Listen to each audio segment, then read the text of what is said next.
Hello, I'm Lauren Mitchell, and this is the story of how my own family tried to erase me. It started with a slap, a moment of blind obedience shattered by the sting of my mother's hand across my face. Why? Because I questioned them, because I refused to let them mold my sister into the same perfect image they had always wanted for me. An image I could never live up to, but that was just the beginning. Worse than the slap was the years of emotional neglect, the way they drained my finances without me. Even knowing the way they used my name to take out loans, leaving me buried in debt, I never asked for the way they cast me out when I no longer served their purpose. But here's the twist. They thought I would stay silent. They thought I would accept my fate, disappear, fade into nothing. They were wrong because when I started digging, I uncovered secrets that went far beyond just me. Generations of fraud, a web of corruption so deep my parents were willing to destroy their own blood to protect it. Lost my home, I lost my family. But what I gained, that's the part they never saw coming. If you've ever felt like the outsider in your own family, if you've ever questioned why you were never enough, then you need to hear this story because the worst betrayal, it wasn't the slap. It was everything they did after the house smelled of fresh brewed coffee and lemon-scented cleaner. A picture-perfect evening in our quiet suburban neighborhood. The soft hum of the dishwasher and the rhythmic ticking of the kitchen clock filled the air, blending into the kind of stillness that usually felt comforting. But tonight, that stillness carried a different weight, an unspoken tension that settled in the air like a storm waiting to break. I sat at the dinner table watching. As my parents fussed over Emma Mitchell, she was glowing as always. The golden child, their pride and joy. My younger sister was 16, brilliant and destined for greatness, at least. That's what they told her. My parents had meticulously planned her path, extra tutoring, weekend prep courses, and a carefully curated list of Ivy League schools. Every detail of her life was managed with precision, while I had been left to figure things out on my own. Emma Mitchell's teachers say, "She's ahead of the curriculum," my mother said, beaming with pride. "We thinking of adding another advanced placement class?" I glanced at Emma Mitchell, who barely looked up from her plate. Her fork traced patterns in her mashed potatoes, her expression unreadable. It was a familiar sight, her exhaustion masked as quiet compliance check, already excelling, I said, keeping my tone light. Maybe she doesn't need more classes. She deserves a break. Don't you think the shift was immediate? My mother's face darkened, her lips pressing into a thin line. My father sat down his coffee cup with deliberate care, his fingers curling around the handle. Across from me, Emma Mitchell froze her hand, tightening around her fork. "You don't know what you're talking about," my mother said sharply. "She needs every advantage she can get. She's barely sleeping as it is." I countered, my voice steady but firm. "What's the point of pushing her so hard?" The silence stretched thick and suffocating. My father exhaled slowly, his gaze cold and disapproving. And then it happened. The slap came so fast I barely registered it. The sharp crack of her palm against my cheek echoed through the room, louder than the ticking clock. Louder than my own heartbeat. My head snapped to the side, my skin burning where she had struck me for a moment. Everything went still. I touched my cheek, fingers trembling. My mother stood over me, chest rising and funkle, Luke Mitchelling with heavy breaths, her expression unreadable. "Who do you think you are? Questioning how we raise Emma Mitchell," she demanded. I turned my gaze to my father, waiting for some kind of reaction, shock, disapproval, anything. But he simply picked up his coffee cup again as if nothing had happened. "She is the future of this family." My mother continued, her voice icy. "Unlike you." The words cut deeper than the slap itself. Emma Mitchell's chair scraped against the floor as she pushed back, her face pale. She opened her mouth as if she wanted to say something, but no words came. Instead, she lowered her head, letting her hair fall forward like a curtain. I stood abruptly, the chair legs screeching against the floor. My breath came in sharp, uneven bursts, my vision blurred by the sting of humiliation. Without another word, I turned and walked away, leaving my untouched dinner behind upstairs in the privacy of my room. I stood in front of the mirror, a red imprint marred my cheek, a reminder of what had just happened. My reflection stared back at me, hollow-eyed and weary. This wasn't just about tonight. This wasn't just about the slap. This was about never being enough. I reached for my phone, my fingers hovering over the screen, a message to a friend, a desperate plea for someone to tell me this wasn't normal. But what would I even say? That my mother had finally crossed a line that I wasn't sure could be erased, that my father had sat there indifferent. as if his firstborn daughter was nothing more than an inconvenience. I deleted the unsent message and tossed my phone onto the bed downstairs. Laughter drifted up through the floorboards. Emma Mitchell's voice soft, hesitant at first, then blending with my parents. As they carried on their dinner conversation, as if nothing had happened, I sank onto my bed staring at the ceiling. They had already moved on at dinner. I forced myself to sit at the table, my appetite non-existent. My parents acted as if nothing had transpired, discussing finances, neighborhood gossip, and Emma Mitchell's academic future. My mother barely glanced at me as she set down her fork. "If you don't want to be here, you should leave," the words settled like lead in my stomach. My father took a sip of water. "You're old enough to take care of yourself, aren't you, Emma?" Mitchell stared at her plate, avoiding. My gaze, a cold realization settled over me. This wasn't my home, it was just a house I happened to exist in.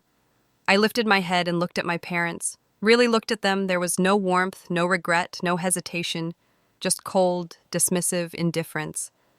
And in that moment, I knew it was time to leave. The suitcase felt heavier than it should. Maybe it was because it carried more than just clothes. It carried the weight of an entire life left behind. I sat on my bed, staring at the open suitcase, unsure of what to pack. Everything felt surreal, as if I was outside of my body watching someone else's life fall apart. My hands trembled as I folded a sweater, one of the few things in this house that truly belonged to me. The closet door stood open, revealing a collection of clothes books and childhood keepsakes that had accumulated over the years. I reached for a small photo album on my nightstand, flipping through the pages. There was a picture of me at 8 years old, standing beside Emma Mitchell in our backyard. She had been grinning, holding up a trophy she had won at school. I was in the background, clapping my smile, Smunkle Luke Mitchell. More uncertain, I shut the album and shoved it back into the drawer. Why should I take these? They never really belonged to me. The house was eerily silent. My parents hadn't said another word after dinner, but I could feel their presence lingering beyond my bedroom door, watching, waiting. A soft knock broke. The door creaked open, and my mother stepped inside, a folded piece of paper in her hand. Her face was unreadable. Calm, controlled, as if we were discussing something routine, not the fact that she had just slapped me hours ago. "If you're serious about leaving," she said, holding out the paper, "you might want to sign this." I hesitated before taking it as my eyes, scared, scanned the words. My stomach dropped. It was a rental agreement. My name was on it, stating that I would owe monthly rent to live in my own home. I let out a hollow laugh, shaking my head. "You're charging me rent? You're 31 Lauren Mitchell." My father's voice came from the doorway. He stepped inside, arms crossed. "It's time you start taking responsibility for yourself." I stared at them both, waiting for the punchline. Surely this was some sick joke, but their faces remained impassive, their expressions firm. "You planned this," I whispered, the realization hitting like a slap to the face. "This wasn't some impulsive decision. You've been waiting for this moment." My mother didn't deny it. Instead, she sighed as if I was the one being unreasonable. "We've done everything we could for you, but Emma Mitchell needs us now. You should understand that by now." Of course, it always came back to Emma Mitchell. I swallowed hard, trying to keep my voice steady, and where is she in all of this, hiding in a room, pretending not to hear what's happening? They didn't answer, but their silence was enough.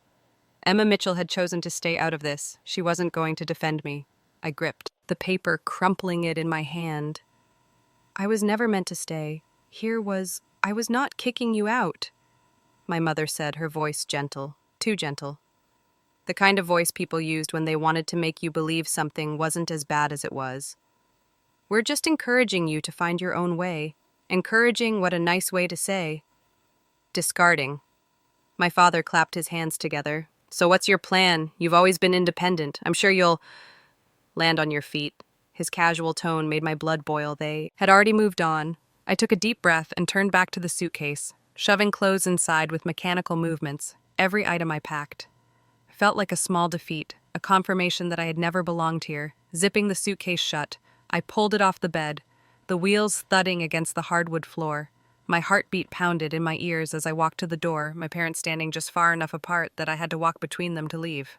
Neither of them tried to stop me as I stepped into the hallway. I caught a glimpse of Emma Mitchell's door slightly. Ajar, a shadow behind it. She was watching. I paused, waiting, hoping she would step forward, say something, anything, but the door remained still. I let out a breath and walked down the stairs at the bottom. I hesitated, Some part of me, the foolish part, wanted one last moment of recognition. A tear in my mother's eye, a flicker of doubt in my father's expression. But they simply stood there unmoving. My mother smoothed out an invisible wrinkle in her blouse. "Don't make us regret raising you." I let out a short laugh, but there was no humor in it. "You already do." The front door loomed ahead. I gripped the handle, stepping out into the cold night air as I stood on the porch, suitcase beside me. One thought echoed in my mind. I was never really a part of this family, was I? I didn't know where I was going, but I knew one thing I could. Never go back. The night air clung to my skin, crisp and unwelcoming as I walked down the dimly lit street. My suitcase rattled against the uneven pavement. The sound, unnervingly loud in the quiet streetlights, cast long, distorted shadows, stretching across the sidewalk, like eerie reminders of how alone I truly was. I kept my gaze forward, refusing to look back at the house I had left behind. That place had never felt like home, but now it was something worse. A door permanently closed to me, pulling my phone from my pocket. I checked the screen. No missed calls, no messages. Nothing. I swallowed, hard, ignoring the hollow ache in my chest. Had they even noticed I was gone? Had they even cared? Of course not. I should have known better than to expect anything different. I kept walking, my feet moving on autopilot. Though I had no destination, the realization gnawed at me. I had nowhere to go. I paused at the edge of a quiet intersection, the glow of a small coffee shop catching my eye inside. Families sat together, laughter spilling through the glass as they shared meals, conversations, warmth. I stood there watching them for far too long. Why wasn't I born into a family like that? I shook the thought away and turned, heading down a quieter street. The first wave of reality hit me. With full force, it was late and I had no place to sleep. Panic bubbled under the surface, but I forced myself to stay calm. I needed a plan. I pulled up my banking app, my heart sinking as the balance flashed on the screen, $278. A cheap motel for a few nights maybe, but then what a part of me considered Uncle Luke Mitchelling a friend. But the thought made my stomach twist. Who would take me in? Everyone had their own lives, their own problems. I had spent so long pretending to be fine. How could I suddenly show up at their doorstep expecting help? I kept scrolling through my contacts, my thumb hovering over names I hadn't spoken to in months, even years. Each one felt like a door I couldn't bring myself to knock on. I was about to put my phone away when a message flashed on the screen. Unknown.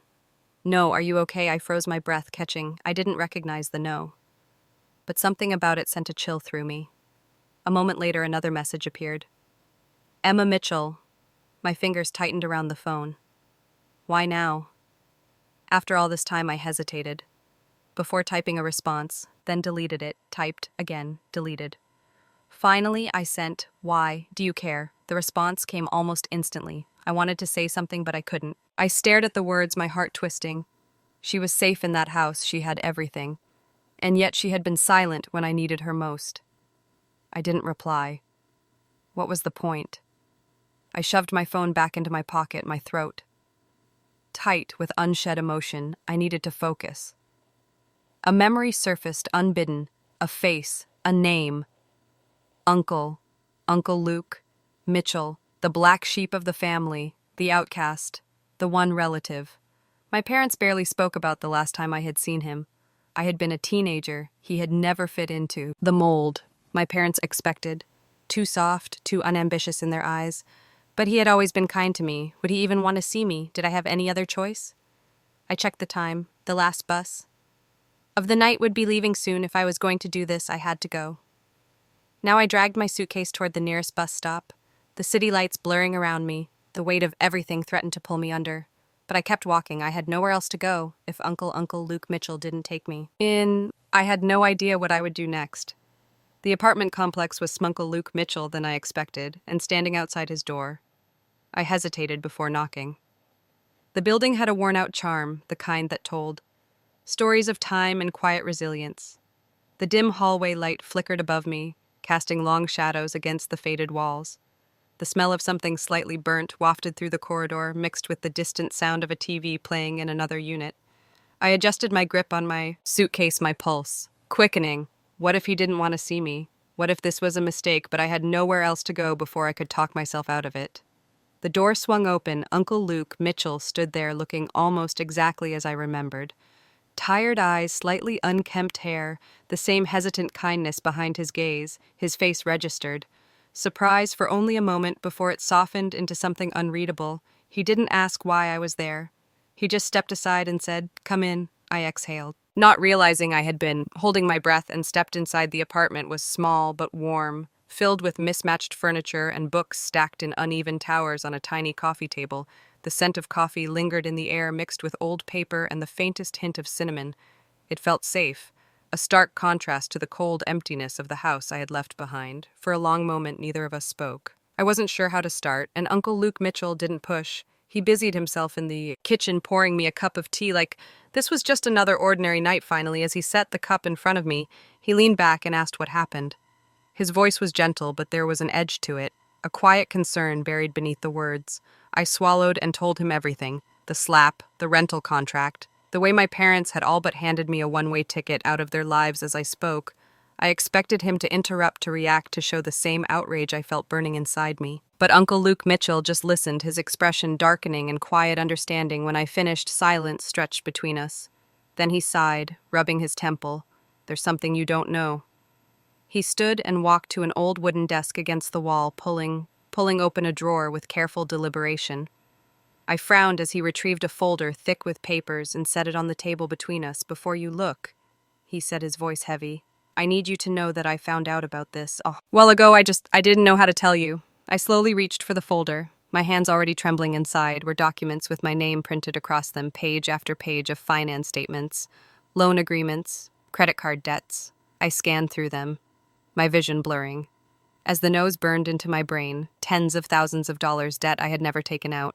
I flipped through them faster, heart pounding. Some were recent, some dated back years. How my voice cracked. "How is this possible?" All's jaw tightened.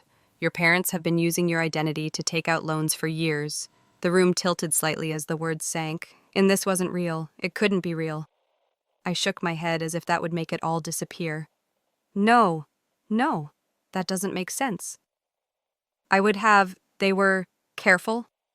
Uncle Luke Mitchell interrupted.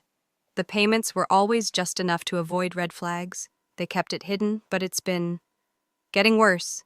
They knew it would catch up to you eventually." I gripped the edge of this table, nausea curling in my stomach. Not only had they thrown me out, they had left me drowning in debt I never knew existed. I let out a bitter, breathless laugh. So that's why they wanted me gone. Not just because I was inconvenient, because they knew I'd find out. Uncle Luke Mitchell didn't answer. He didn't need to. I clenched my fists, a new kind of anger bubbling to the surface. I had spent years feeling unwanted, unseen, like I was an afterthought in my own family. But this was something else. This wasn't just neglect. This was calculated betrayal. Uncle Luke Mitchell reached across the table, his voice low. "You don't have to deal with this alone."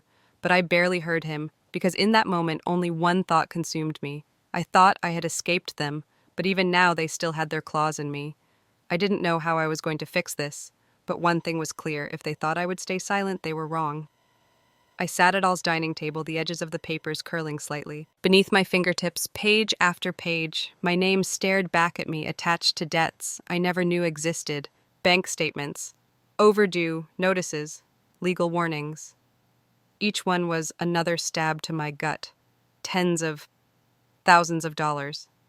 I rubbed my temples, trying to steady my breathing. Some of these loans had been taken out when I was a minor. How was that even legal?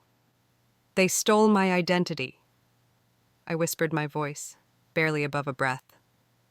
Uncle Luke Mitchell, sitting across from me, folded his hands together, watching me carefully. His silence was louder than any words of comfort he could offer. My mind spiraled, piecing together the reality of what this meant. This wasn't just a financial setback. This could destroy my future, my credit, my ability to get an apartment, a car, a loan of my own. How long had they been doing this?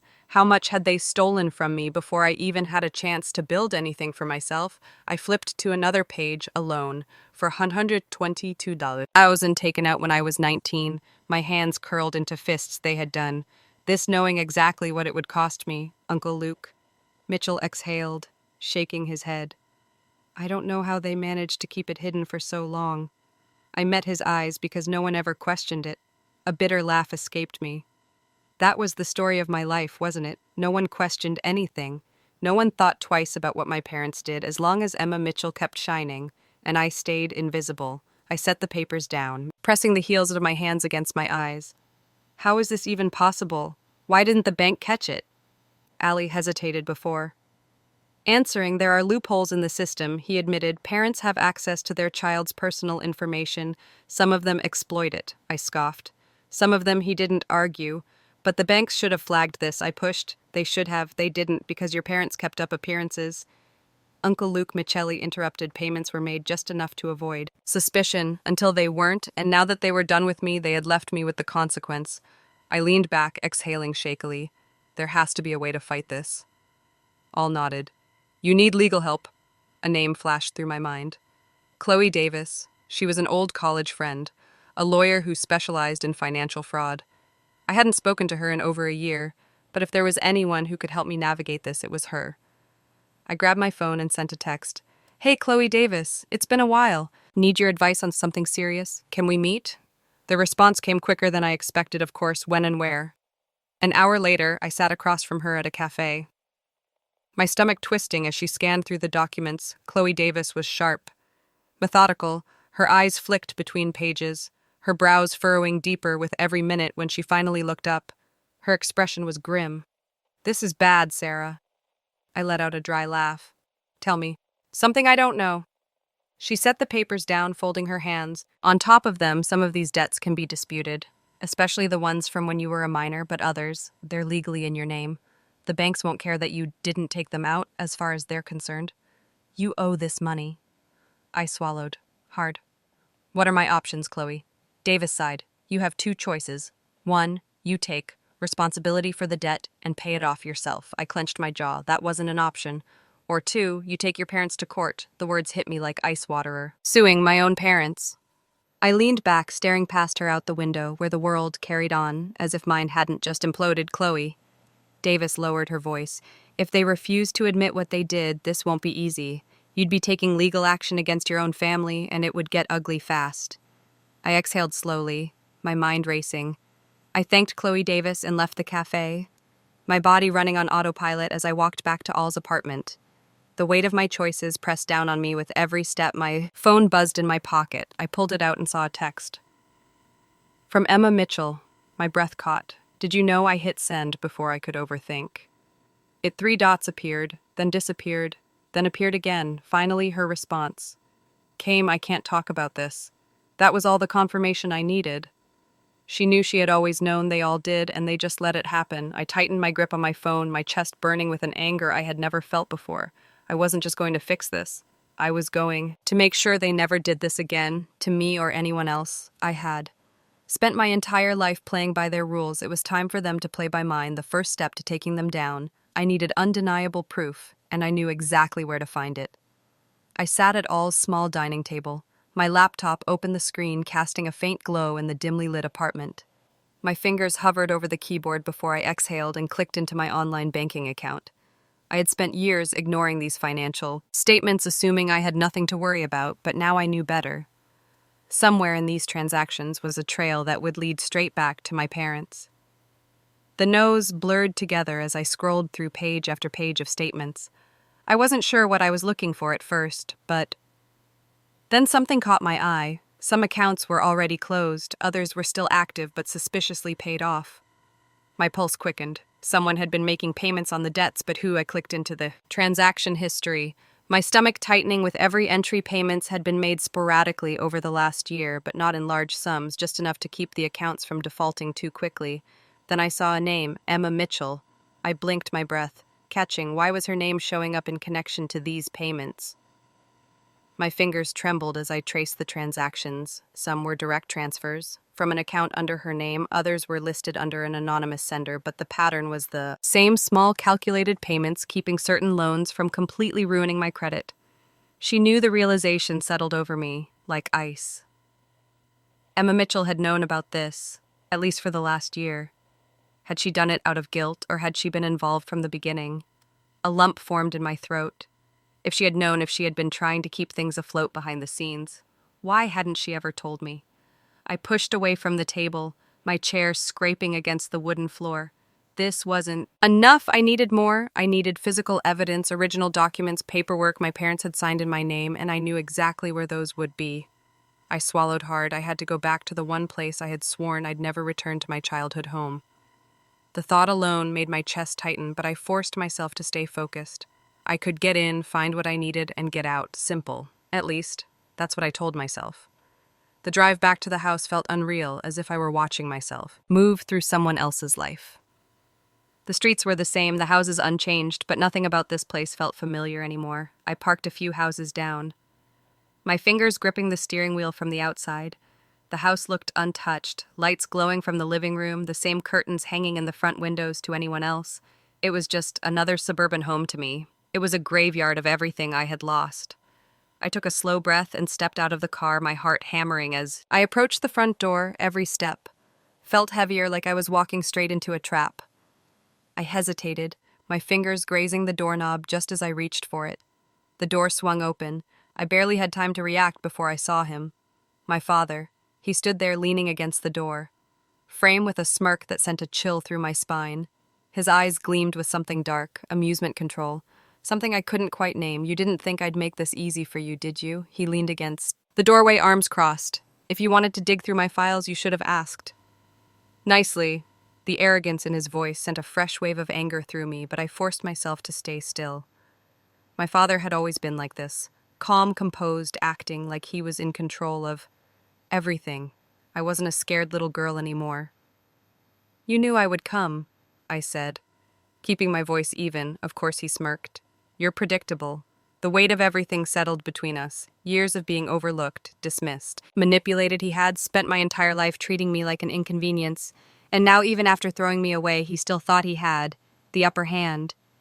I clenched my jaw. Then you know why I'm here. He exhaled slowly, as if I had exhausted him. You always were dramatic, Lauren Mitchell. His casual dismissal was nothing new, but this time I refused to let it slide. He stepped back, motioning for me to come inside. I hesitated.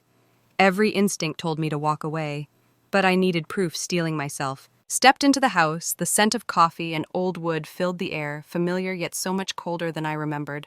The furniture was the same, the walls unchanged, but it didn't feel like home. It felt like a battleground. My father moved to the kitchen, pouring himself a fresh cup, as if this were just another evening he didn't offer me one. You've been digging around, he mused, stirring his drink. But let me ask you, what do you think you'll actually find the truth? I said without hesitation. He chuckled, taking a slow sip of his coffee. And what will you do with it? My fists clenched at my sides. Hold you accountable for what he asked.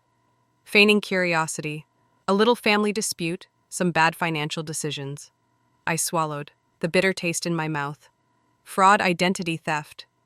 His eyes darkened, but the smirk remained big words. Sarah. He walked over to the dining table where a thick folder sat, waiting. My breath caught as he slid it toward me. You want proof? He said smoothly. Here's your proof. I hesitated before reaching for it. My fingers brushing against the worn edges inside were bank statements, tax records, contracts, pages upon pages of evidence, all with my name forged at the bottom. My head spun. They had been thorough, too. Thorough. My father leaned in, lowering his voice. But if you go through with this, I'll make sure you regret it. The words sent ice through my veins, a threat. Not an overt one, not loud or violent, but one that slithered into my skin like poison. I forced myself to meet his gaze. Is that supposed to scare me? He smiled faintly. It's supposed to remind you of what you're up against. I gripped the folder, my hands shaking. But not from fear. I searched his face for any sign of regret, of hesitation. There was none. You're pathetic, I said, my voice steady. He sighed, shaking his head as if I was the one disappointing him. And you're naive, but go ahead, fight me, see how far you get. I turned on my heel and walked away, my pulse roaring in my ears. Didn't know what was coming next, but I knew one thing: I wouldn't stop. As I stepped outside, the cool air hit me, but the chill I felt wasn't from the wind. It was from knowing that this wasn't over, not by a long shot. I had the evidence, but evidence wasn't enough. I needed a way to use it without losing everything in the process. Sitting in my car, I stared at the folder in my lap, its weight far heavier than the paper inside. I had flipped through these documents a dozen times, already scanning. Every forged signature, every fraudulent transaction, each page confirmed what I already knew. My parents had used my name to build their financial safety net, leaving me drowning in debt, but now what? Taking this to the authorities wasn't as simple as handing over a folder and watching justice unfold. I needed to be sure. I needed to know this wouldn't backfire. I swallowed hard. What if he was? Right? What if no one cared? I shook the thought away. I couldn't afford doubt. Not. Now I picked up my phone and called the only person I trusted to help me navigate this legal mess. Chloe Davis answered. On the second ring, Sarah. I need to see you, I said, my voice tight now. The cafe was quiet, a handful of customers scattered at tables nursing late-night cups of coffee. I sat across from Chloe Davis, watching as she flipped through the stack of documents, her expression shifting from mild curiosity to outright concern when she finally looked up. Her brows were furrowed. This is solid, she admitted, but it's not that simple. A knot formed in my stomach. What do you mean, she sighed, tapping a manicured nail against one of the bank statements. Some of these debts were forged. Yes, but others they're legally under your name. I felt my throat tighten, but they used my identity. Without my scent. Chloe Davis nodded. I know, but banks rarely take responsibility for letting this kind of fraud happen. Even if we prove you never authorized these loans, they'll argue that since payments were made some by you, some by someone else, it's complicated. They won't just wipe the debt clean. So what am I supposed to do? Just accept it? No, she said firmly. We need something bigger, something that makes them act bigger. I exhaled slowly, trying to suppress the frustration. Rising inside me, there was only one person who knew more than she was saying, and it was time to make her talk. I dialed Emma Mitchell's. No gripping my phone so tightly. My fingers HD'd, she answered after the third ring. Sarah, I need to see you now. Pause, Sarah. I can't. You can and you will. I cut in, or I'll bring this to court and let the whole world see what our parents did. Silence. I could hear her breathing. On the other end, could practically feel the weight of her hesitation. Then finally, fine, she sighed. Meet me at my place, but I don't know how much I can. Help Emma. Mitchell's apartment was small but tidy, the kind of place that didn't feel lived in. The walls were bare, the furniture sparse, like she was afraid to claim it as her own. She avoided eye contact as she let me in her arms, crossed tightly over her chest. I don't know what you think I can tell you, she muttered. I set the folder on her coffee table and opened it. I think you've known more than you let on, and I want the truth. She sat down, reluctantly, her eyes scanning the pages. I watched her carefully, looking for any sign of guilt, of hesitation. Then suddenly she stiffened. Wait, her voice was barely above a whisper. I leaned in. What she pointed at, one of the forms, her hand trembling slightly. This signature. I frowned, studying it. Yeah, it's Dad's. She swallowed hard. No, it's not. I blinked. What are you talking about? She looked up at me, her face pale. That's not Dad's. Handwriting. A chill ran down my spine. If it wasn't Dad, then who the hell did this? The name on the next document made my blood run cold. I blinked, my vision blurring as if my mind refused to process what I was seeing. The signature Emma Mitchell had pointed out wasn't my father's. It wasn't my mother's either. But it was familiar, too. Familiar. A cold chill crawled down my spine as I traced the ink with my fingertip, disbelief tightening in my chest. I swallowed hard and read the name out loud, barely recognizing my own voice. Uncle Luke Mitchell. Emma Mitchell stiffened beside me. No, she whispered, shaking her head. That can't be right, but it was. It was right there in black and white. The uncle who had taken me in, who had given me shelter, had signed one of the fraudulent loan documents. My thoughts spun wildly, searching for another explanation. Maybe his name had been forged too. Maybe my father had somehow. But I already knew the truth.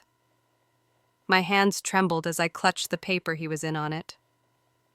Emma Mitchell's breath hitched. Lauren Mitchell. We don't know that for sure. I turned to her, my voice harsher than I intended. Don't we?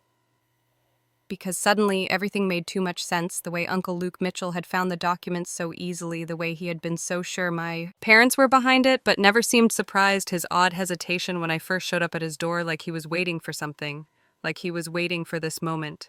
I shoved the papers back into the folder and stood up abruptly. I have to talk to him. Evan reached for my wrist. Sarah, wait, what if there's another explanation? I pulled away, shaking my head. Then he can explain it himself. I stormed out of her apartment, my heart pounding so hard I could barely hear anything else. The drive to Al's apartment felt longer than ever. Every second filled, with doubt clawing at my mind. Was everything a lie? Had I really escaped my parents only to be manipulated by someone else, by him? I gripped the steering wheel so tightly, my knuckles turned white. I wasn't sure what I was going to say. I wasn't sure what I wanted to hear. All I knew was that I needed the truth when I reached Uncle Luke Mitchell's apartment. I barely took a second to catch my breath before I banged on the door. It swung open a moment later. Uncle Luke Mitchell stood there, his expression shifting from mild surprise to concern. "Lauren Mitchell." I shoved the folder against his chest. "Tell me this isn't what I think it is." His eyes flickered down to the paper, and in that moment I saw it. Not shock, not confusion, resignation. He exhaled, slowly, his shoulders sinking as if he had been carrying a weight for far too long. "I was trying to protect you," he finally said. I stared at him, my heart pounding. "Protect me," my voice wavered, with something between rage and heartbreak. "You stole from me." "Uncle Luke?" Mitchell exhaled slowly. "It's not that simple, Sarah." I stared at him, my grip tightening on the folder, the paper crinkling under. My mind was still reeling from the discovery, from the impossible truth, that the only person I had trusted was tangled in the very betrayal I was trying to escape. "You were supposed to help me." I whispered, my voice barely holding together. "Uncle Luke." Mitchell met my gaze. His expression steady, too. Steady. He wasn't panicked. He wasn't scrambling for excuses. He just stood there like he had already accepted that this moment would come. "I did," he said quietly. I let out a bitter laugh. "You call this helping?" I shook the document in my hand. "You were a part of it. You signed your name. My name, you." "I was trying to keep you safe, Sarah," he interrupted, his voice calm but firm. "Safe. My blood boiled. Safe," I repeated, incredulous. "You forged my signature. You took out money in my name. How the hell is that keeping me safe?" Uncle Luke Mitchell sighed, rubbing his face with both hands. "You don't understand. Then explain it to me." He hesitated, but then his shoulders sagged like he was finally letting go of something he had been caring for far too long. "Sir," he said, his voice lower now, measured. "Our parents were bleeding money. Bad investments, loans they couldn't pay back. They were desperate." I swallowed hard, my mind flashing back to the lavish things they always bought for Eveline, the way they treated money like it was endless. "Except when it came to me, they were planning to use your identity for something bigger," he continued. "Bigger loans, more fraud. The kind of fraud that doesn't just leave you in debt, it could have ruined you." I stepped in before they could go that far. I shook my head, trying to process what he was saying. "So you're telling me you what beat them to it?" "I didn't steal from you," he said firmly. "I was protecting what was left of your future." My breath came short and uneven. This was insane. Everything I thought I knew about this situation about him was unraveling. "So let me get this straight," I said slowly. "You committed fraud under my name, but it's okay because you did it before they could." All's jaw tightened. "You think I wanted to do this?" "Yes," I snapped, "because if you had wanted to protect me, you would have told me the truth." His eyes darkened. "Would you have believed me?" The question hit me harder than I expected because I didn't know. I felt like the floor had been ripped out from under me. Was he really protecting me? Or was this just another manipulation? "You don't get to decide what's best for me," I said, my voice raw. He exhaled, leaning back against the counter. "You're right," I blinked. I hadn't expected him to agree. "You're right," he repeated, "but you were never going to be safe as long as they had control over you. I thought if I handled it, if I stopped them before they could do worse, maybe you wouldn't have to go through this." Let out a shaky breath, trying to push through the whirlwind in my head. "So what now?" I finally asked if I exposed everything. Uncle Luke Michelli would go down too, but if I stayed silent, my parents might still come after me. Uncle Luke Mitchell studied me, his voice softer. This time, "You have to trust me." I laughed, but it was hollow. Trust him. I had spent my life trusting the wrong people. What if I was about to make the same mistake again? I needed more than just his words. I needed proof that he wasn't lying. I had spent my entire life being fed half-truth manipulation wrapped in false concern. I wasn't about to let Uncle Luke Mitchell do the same. "If you were protecting me," I said, keeping my voice even. "Prove it." Uncle Luke Mitchell watched me carefully. His face remained unreadable, but something in his posture shifted. "Fine," he said after a beat.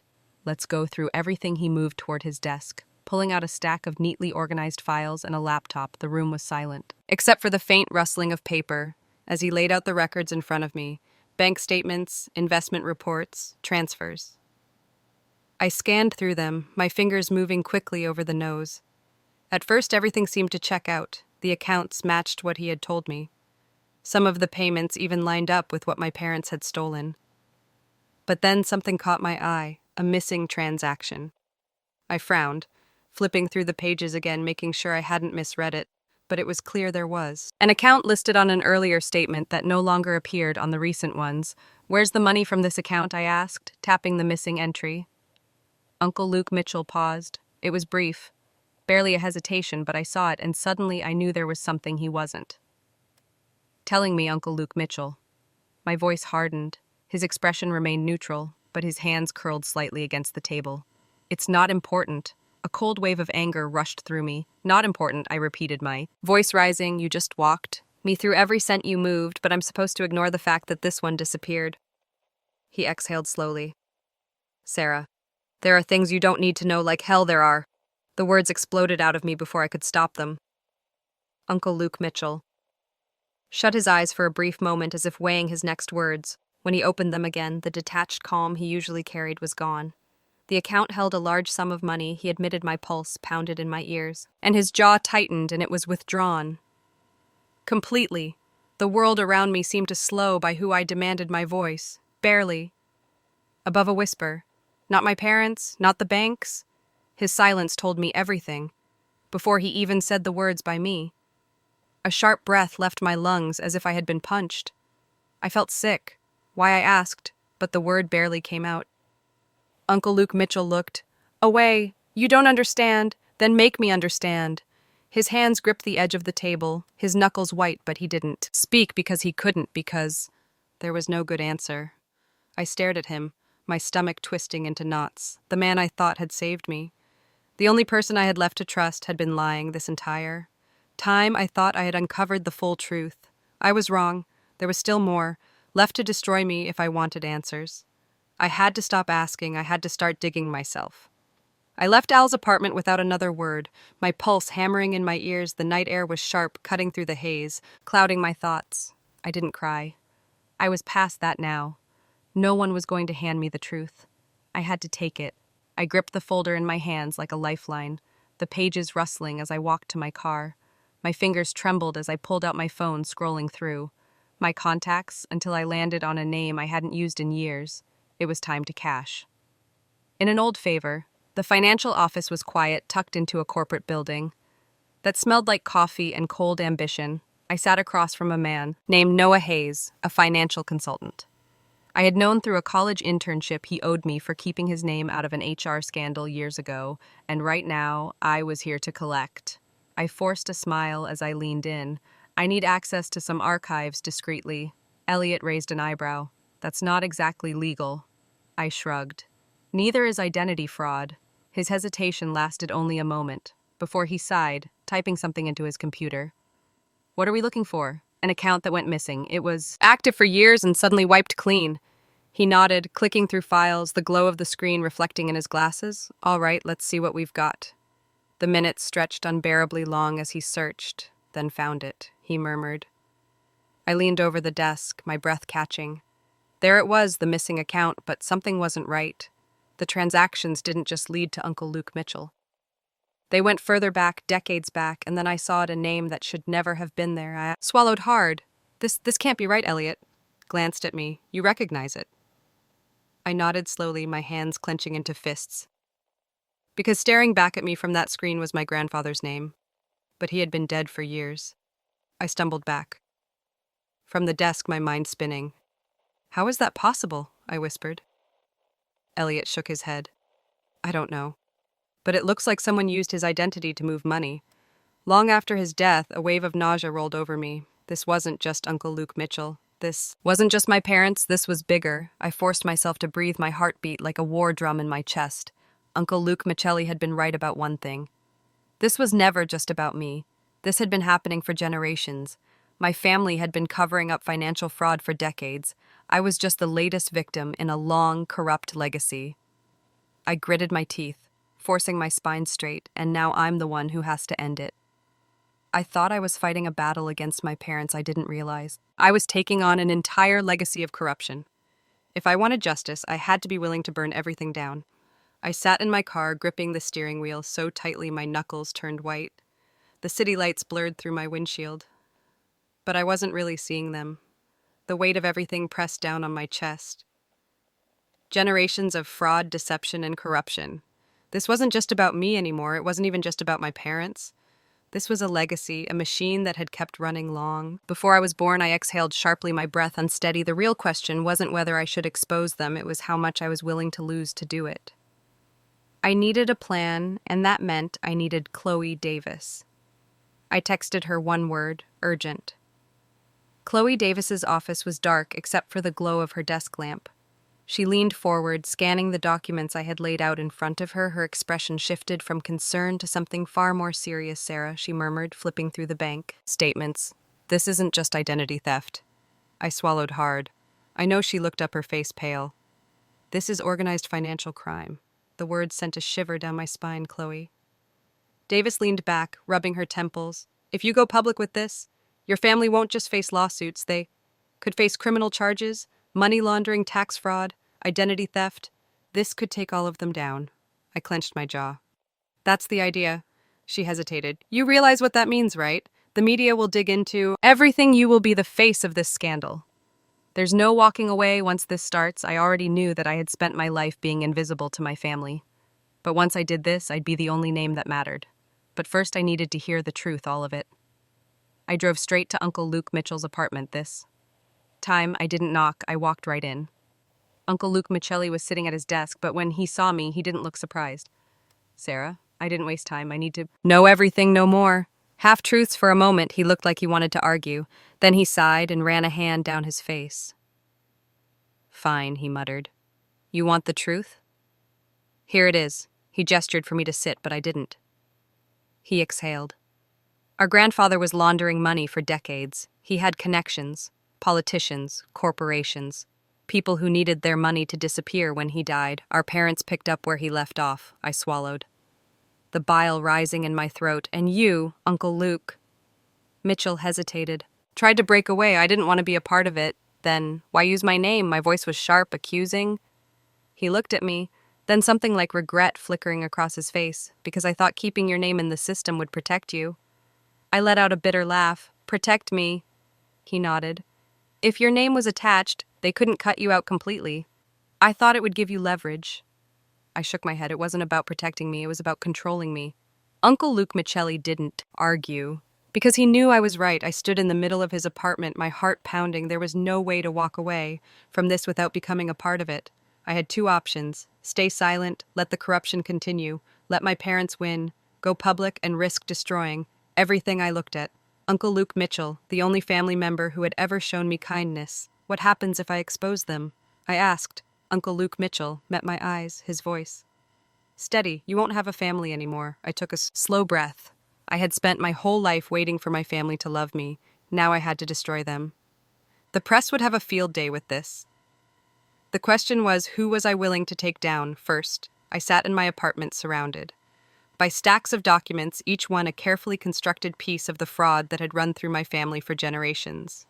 The weight of it all pressed down on me, but for the first time I wasn't suffocating under it. I was in control. But if I exposed everything at once, they'd all cover for each other. I had to be smart about this, one by one. I needed to find the weakest link, the one who would crack first, my father. Too arrogant, he would fight too. The bitter end, my mother. She would deny, deflect, and disappear if she had to. Emma Mitchell. She wasn't innocent, but she wasn't Kunkel. Luke Mitchelling the shots either, that left one person. I exhaled slowly, tapping my fingers against the table. Who will crack first? Chloe Davis leaned back in her chair, scanning the files. With a careful, practiced eye, "We have to do this strategically."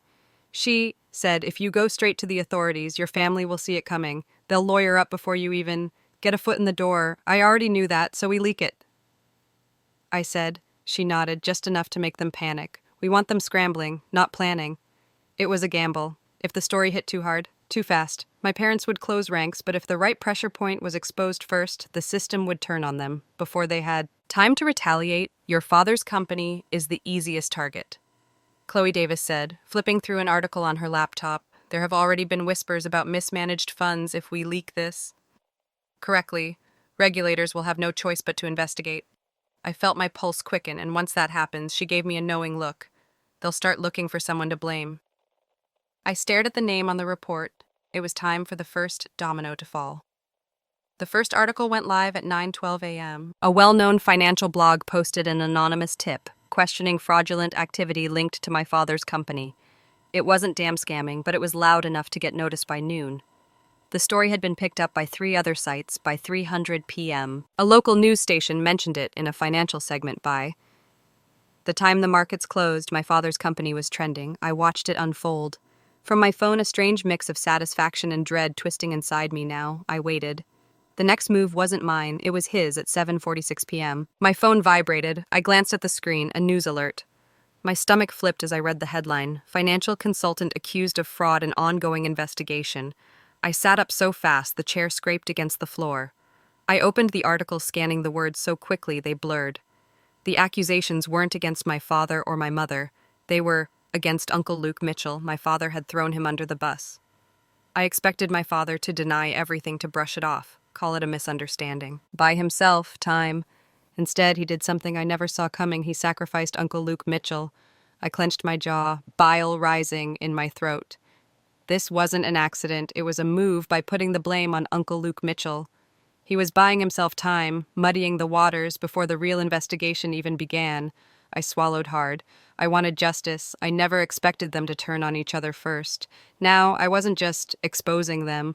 I was in the middle of a war. The fallout was happening faster than I had expected. News stations flooded the airwaves with my father's carefully crafted response, calm, controlled, and utterly deceitful. He wasn't denying the accusations outright. No, that would be too predictable. Instead, he played the victim, a hardworking businessman whose trusted financial advisor had made reckless decisions.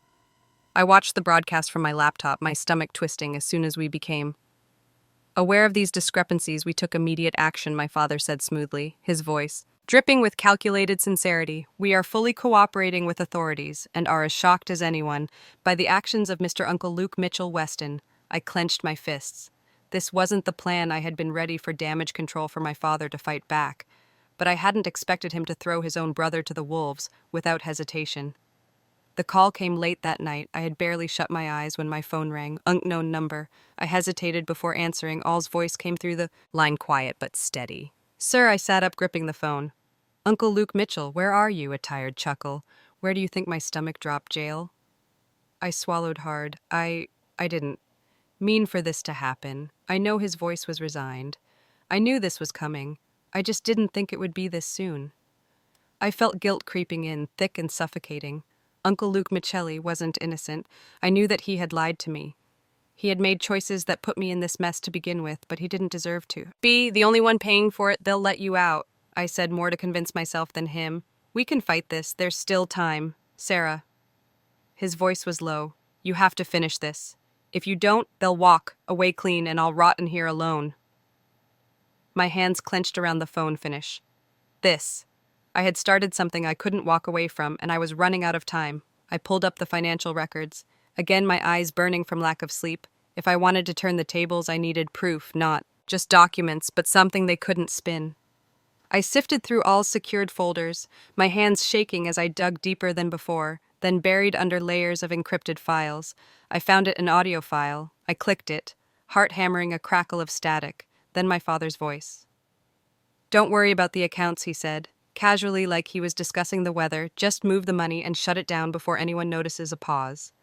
Then if it goes south, we'll handle it. All's the easiest to pin it on. Sucked in a sharp breath. He planned this, not just the fraud, not just the cover-up he had, planned the betrayal before it even happened. My vision blurred as I sat back, the weight of it all pressing into my chest. I had my proof now. I knew what I had to do. I drove straight to my father's office. There was no hesitation, no second guessing. I was done playing by his rules. I stormed past the receptionist, ignoring her protests, and pushed open the heavy wooden doors to his office. He was behind his desk, sipping from a glass of whiskey, like he hadn't just destroyed his own brother's life. He looked up, unimpressed. Lauren Mitchell. I slammed the USB drive onto his desk. I have the recording. He didn't even flinch. Instead, he set his glass down and leaned back in his chair, a slow smirk forming on his lips. So he said, his voice smooth, "What are you going to do about it?" A chill ran through me. This was it, the final move. He tilted his head, eyes glinting. "If you think this ends with me," he said, his smirk widening, "you're more naive than I thought. I wasn't just bringing down a man. I was taking on an entire empire of corruption." My father sat across from me, the smirk still lingering on his lips like he had already won. "You think I won't do it?" I challenged, my voice steady. He leaned back in his chair, exuding the same arrogance he always had, the same certainty that he was untouchable. "You're my daughter Sarah," he said, voice smooth as ever. "You don't have it in you." I let the silence stretch. Let him bask in his delusion for just a little longer. Then I pulled out my phone. I hit play. His voice filled the room, every damning word crystal clear. "Don't worry about the accounts. Just move the money and shut it down before anyone notices. If it goes south, we'll handle it." Uncle Luke Mitchell, the easiest to pin it on. The smirk on his face faded. His fingers twitched against the desk. His first sign of real unease, I leaned forward. "Even you can't talk your way out of this one." For the first time, his mask cracked, not completely, but enough. His jaw clenched. "You have no idea what you've just done," I smiled. "Yeah, neither do you." The next day, the FBI raided his company. Agents swarmed the building, collecting files, seizing records. It was official. Now, this wasn't a scandal. He could sweep under the rug. And my mother, EVN, they did nothing. They didn't defend him. They didn't speak out. They simply watched.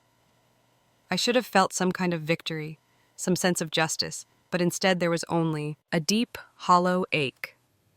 Uncle Luke Mitchell was released from jail. He didn't say much when he walked out, just met my gaze with something unreadable. I saved him, but we both knew our relationship would never be the same. I had won, and yet I had lost something too. I no longer had a family months later. I stood in a different city, a new place, a new beginning. I had changed my last name, cut every tie, there were no more. Whispers of my father's crimes trailing behind me. No more weight of a family name. Built on corruption, I wasn't broken anymore. I had built something better. I looked out at the skyline, breathing in the fresh air of a life that was finally mine. I didn't regret my choices because for the first time in my life, I wasn't running from my past. I was running toward my future. For years, I let them define me, let them decide my worth, control my future. But the moment I stood up, the moment I refused to be their pawn, that's when I truly became free. Justice comes at a cost. I lost a family built on lies, but I found something greater myself. Your past doesn't define you, your choices do, and if you're ready to reclaim your life, to step into your own power, stay with me. There's so much more ahead. Subscribe now and let's build something stronger together.